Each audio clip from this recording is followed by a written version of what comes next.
Alerto sa lahat ng SSS pensioners. Mga kapinoy, sandali lang. Kung ikaw ay pensioner ng SS or malapit na mag-retire, kailangan mong marinig ito ngayon. May malaking balita mula sa Social Security System na magpapasaya sa milyon-milyong mga Pilipino. Hindi ito biro, hindi ito chismis. Official announcement na ito, ang naghihintay ninyong pagtitiis at paghihirap ay may katapusan na. After ilang taon ng pag-asa, tumaas na officially ang inyong monthly pension. Oo, tama ang inyong narinig. Permanente na ang pagtaas na ito.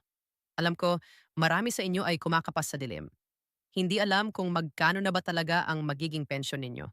Ilang taon ninyong pinagpaguran? Ilang dekada ninyong binayaran ang kontribusyon at ngayon may resulta na? Sa video na ito, ilalatad ko ang eksaktong halaga ng bagong pensyon. Hindi ko ito paikot-ikutin. Diretsahan, magkano nga ba ang dagdag? Sino-sino ang makakakuha? Kailan magsisimula? Lahat ng sagot nandito. Pero huwag kayong mag-skip ng kahit isang segundo dahil sa dulo ng video. May special tip ako kung paano ninyo ma-verify ang inyong sariling pension increase. Kung ready na kayong malaman ang katotohanan tungkol sa inyong kinabukasan, smash that like button ngayon para sa mas maraming updates na tulad nito. Tara na, simulan na natin mga kapinoy. Bago tayo magpatuloy, gusto ko munang sabihin sa inyo na sobrang importante ng balitang ito. Kaya nga nandito kayo ngayon.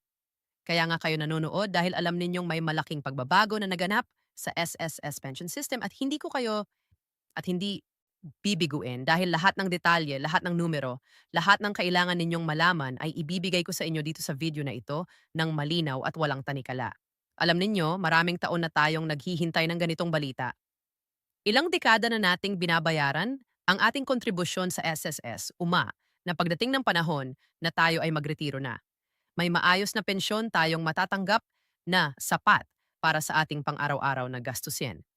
Pero ang totoo, ang dami nating narinig na pango. Ang dami nating nabasa na balita pero parang wala namang nangyayari. Hanggang sa dumating ang taong ito. Hanggang sa inannounce ng SSS ang permanenteng pagtaas ng pensyon na matagal na nating hinihintay. Naaalala niyo pa ba nung nakaraang mga taon yung mga temporary increase lang ang binibigay? Tapos nagugulat na lang tayo na may dagdag sa pension natin for a few months. Pero hindi naman permanent. Parang band-aid solution lang. Temporary relief pero hindi long-term solution. Pero ngayong beses, iba na ang kwento. Ngayong beses permanente na ito. Ibig sabihin, hindi na mawawala ang dagdag na yan sa inyong pensyon habang buhay na yan, habang kayo ay buhay at tumatanggap ng pensyon mula sa SSS. Pero siguro nagtataka kayo, bakit ba nangyari ito ngayon? Ano bang dahilan kung bakit bigla na lang nag-announce ang SSS ng permanenteng pagtaas? Well, maraming factors ang nag-contribute dito. Una, ang patuloy na pagtaas ng cost of living sa ating bansa. Lahat tayo ay nakakaramdam niyan. Yung dating PH na pang grocery, parang wala na yan ngayon. Yung dating sapat na budget, kulang na ngayon. Kaya naman ang SSS bilang isang institusyon na nag-aalaga sa welfare ng mga Pilipino, lalo na ng mga senior citizens at retires, kailangan nilang mag-adjust para matugunan ang pangangailangan ng mga members nila. Pangalawa, may financial capacity na ang SSS. Ibig sabihin, yung investments nila, yung funds nila, nakaka-generate na ng sapat na kita para suportahan ang mas mataas na pension benefits. Hindi ito basta-basta desisyon na ginawa overnight. Maraming studies, maraming calculations, maraming actuarial assessments ang ginawa bago nila ito na-approve.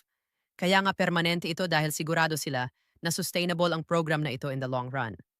At pangatlo, dahil sa patuloy na pakiusap at panawagan ng mga pensioners mismo, ng mga advocacy groups, ng mga lawmakers na kumakatawan sa interes ng mga matatanda at mga retirees, ang boses ninyo ay narinig. Ang hirap ninyo, ang struggles ninyo ay nakita at na-acknowledge. At ito na ang resulta ng mahabang proseso ng pagpaparinig ng inyong mga concern.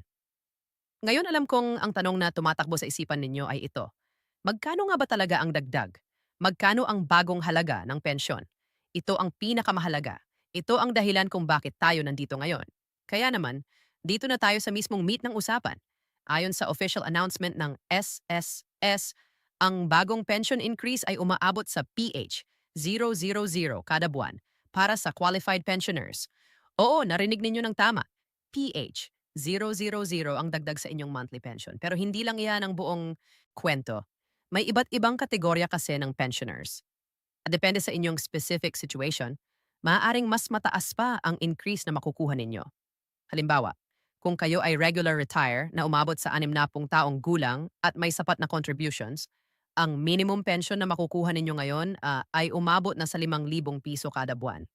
Dati kasi ang minimum ay 4,000 lang, kaya may additional 1,000 piso nga talaga. Pero kung mas marami kayong contributions nung active ka pa sa trabaho, kung mas mataas ang average, monthly salary credit ninyo, naturally mas mataas din ang pension ninyo. At ang dagdag na yan ay proportional sa kung ano yung base pension ninyo. Para sa mga disability pensioners naman, pareho rin ang sistema.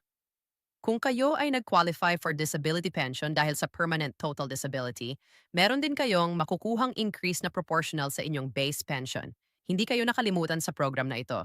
Ang lahat ng qualified pensioners ay makikinabang sa pagtaas na ito. At para naman sa mga survivors, yung mga asawa o anak ng mga deceased members na tumatanggap ng survivor's pension, meron din kayong makukuhang increase. Alam ng SS na kayo rin ay dumanas ng hirap.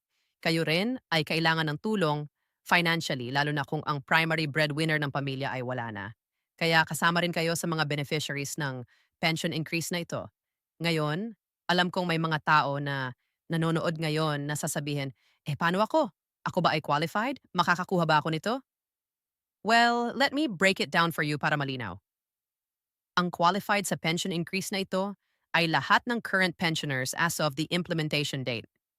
Ibig sabihin kung ikaw ay tumatanggap na ng pension mula sa SSS ngayon, automatic ka ng qualified. Hindi mo na kailangan mag-apply. Hindi mo na kailangan pumunta sa SSS office para mag-submit ng additional requirements. Automatic yan. Makikita mo na lang sa susunod mong pension release na may increase na. Pero kung ikaw naman ay papalapit pa lang mag-retire, kung ikaw ay malapit ng maka-qualify for retirement pension pero hindi pa, well, magiging qualified ka once na mag-start ka na tumanggap ng pension. So kung halimbawa, next year ka pa mag-60 taong gulang, next year ka pa mag-qualify, by the time na magsimula ka ng tumanggap ng pension, ang pension mo ay yung bagong rates na, yung mas mataas na. At ito ang maganda sa permanenteng increase na ito. Unlike before na temporary lang yung dagdag at may expiration date, ang increase na ito ay integrated na sa pension computation system ng SSS. Ibig sabihin, ito na ang new normal. Ito na ang standard na rates. Hindi na babalik sa dating mababa. Kaya nga permanente. Ngayon, alam kong maraming tao ang magtatanong din, kailan ko matatanggap yung increase na yan? Kailan magsisimula? According to the SSS, ang implementation ng pension increase ay nagsimula na. Actually, ibig sabihin, yung mga nag-release na ng pension for this month onwards, dapat may increase na yan. Pero syempre, alam naman natin na may processing time ang mga ganito. May mga bureaucratic processes na kailangang daanan. Kaya kung sakaling hindi pa lumilitaw sa inyong pension ngayong buwan, huwag magpanic. Baka next month pa ma-reflect. Baka may slight delay sa processing pero sigurado yan makukuha ninyo yan. At ang maganda pa dito, yung mga nagko-qualify na for pension, pero delayed ang release ng kanilang benefits dahil sa processing or documentation issues. By the time na ma-release ang pension nila, yung bagong rates na ang gagamitin. So, hindi sila lugi. Hindi nila mamimiss yung increase na yan. Isa pang importante na punto na gusto kong i-emphasize, ang increase na ito ay hindi lang one time. Hindi ito parang bonus na minsan mo lang matatanggap. Every single month habang buhay hanggang ikaw ay tumatanggap ng pension. Ang increase na yan ay kasama na. Ibig sabihin, kung ang pension mo dati ay PHP na, 1,000 monthly ngayon 5 na. At every month 5 na yan. 1 year 5 na yan. 10 years, 5 pa rin yan. Or baka mas mataas pa kung may future adjustments ulit. Speaking of future adjustments, isa rin itong napakagandang development. Ang SS ay nag-commit na they will regularly review ang pension levels para siguruhing hindi nahahuli sa inflation, hindi nahahuli sa economic realities. Ibig sabihin, hindi na tayo maghihintay ng 10 taon o 20 taon para may increase ulit. May regular review process na in place para siguruhing ang pension ay sulit, sapat at makatarungan para sa lahat ng pensioners. Pero syempre, kasama ng magandang balita na ito ay may mga responsibilidad din tayo bilang pensioners or future pensioners. Una, kailangan nating siguruhing updated ang ating records sa SSS. Kung may nagbago sa inyong address, kung may nagbago sa inyong bank account details, kung direct deposit kayo, kailangan ninyo i-update yan. Bakit? Para walang delay sa pag-release ng inyong pensyon. para siguradong makukuha ninyo agad ang increase na yan. Pangalawa, kailangan nating maging vigilant laban sa mga scammers. Maraming masasamang loob na tao ang gumagamit ng ganitong magagandang balita para manloko ng mga tao. Baka may lumapit sa inyo na magsasabing, kailangan ninyong magbayad ng processing fee para makuha yung increase o kailangan ninyong mag-submit ng bank details sa kanila. Huwag kayong maniniwala. Ang SSS ay hindi humihingi ng bayad para sa pension increase. Automatic yan. Walang kailangang bayaran. Walang kailangang proseso na may kapalit ng pera. So, kung may lumapit sa inyo na ganyan, scam yan. Report ninyo agad. Pangatlo, kung kayo naman ay hindi pa retiree, kung kayo ay active member pa ng SSS, ito ay isang reminder na patuloy ninyong bayaran ang inyong contributions. Bakit? Dahil ang quality ng pension na makukuha ninyo in the future ay depende sa contributions ninyo ngayon. Mas maraming contributions, mas mataas ang pension, mas consistent ang pagbabayad ninyo, mas malaki ang magiging halaga ng pension ninyo. So, huwag mag-skip ng contributions. I-prioritize ninyo yan dahil yan ang investment ninyo sa inyong future. At isa pang importante kung kayo ay may kakilala na pensioner, kung meron kayong mga magulang or lolo't lola na tumatanggap ng SSS pension, i-share ninyo sa kanila ang video na ito. Maraming senior citizens ang hindi gaanong tech-savvy, hindi updated sa mga latest news. Kayo ang magiging bridge nila sa information. Kayo ang makakatulong sa kanila na maintindihan kung ano ang nangyayari, kung ano ang karapatan nila, kung paano nila ma-enjoy ang benefit na ito. So after ninyong panoorin ang video na ito, i-share ninyo sa kanila, explain ninyo sa kanila in simple terms para maintindihan nila. Gusto ko ring banggitin na ang pensyon, increase na ito ay bahagi lang ng mas malaking picture. Ang SSS ay patuloy na nag improve ng kanilang services. Meron na silang mobile app na mas madaling gamitin. Meron na silang online portals kung saan kayo pwedeng mag-check ng contributions ninyo, mag-verify ng records ninyo, mag-apply ng loans at marami pang iba. So hindi lang yung pension ang nag-improve. Yung buong sistema ay nag-upgrade para mas convenient para sa mga members.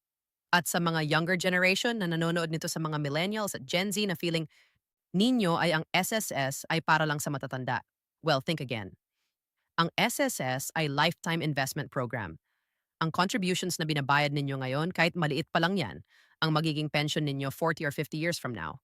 At base sa development na nakikita natin ngayon, base sa commitment ng SSS na regular na mag-adjust ng benefits, ang future ng pension system sa Pilipinas ay mas promising kaysa dati. Kaya huwag ninyong baliwalain ang SSS. Huwag ninyong isipin na sayang lang ang contributions. Yan ay investment sa inyong kinabukasan. Sa huli, ang pension increase na ito ay hindi lang tungkol sa pera. Oo, importante ang pera, importante ang financial security. Pero, mas malalim pa dito.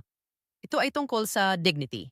Ito ay tungkol sa pagkilala na ang mga senior citizens, ang mga retirees, ang mga taong nagbigay ng kanilang buong buhay sa pagtatrabaho at pag-contribute sa lipunan ay karapat-dapat sa maayos na pamumuhay. Hindi sila pabigat. Hindi sila dapat maghirap sa kanilang sunset years. Deserve nila ang comfortable at dignified na retirement. And ang pension increase na ito ay isang hakbang patungo doon. Kaya mga Kapinoy, enjoy ninyo ang benefit na ito. Gamitin ninyo ito ng maayos. Budget ninyo ng mabuti. At lagi ninyong tandaan na kayo ay may karapatan dito. Kayo ay may karapatang mabuhay ng maayos after ng decades ng pagtatrabaho. At kung sino man ang nagsasabi na hindi ninyo deserve yan na masyadong mataas yan, huwag ninyong pakinggan. Deserve ninyo yan at higit pa. Salamat sa inyong lahat na nakinig hanggang dulo. Sana nakatulong ang video na ito na linawin ang lahat ng tanong ninyo tungkol sa SS Pension Increase. At kung natulungan kayo ng video na ito, kung na-appreciate ninyo ang information na ibinigay ko, pakiusap lang. Huwag kalimutan ihitong like button para sa mas maraming videos na ganito.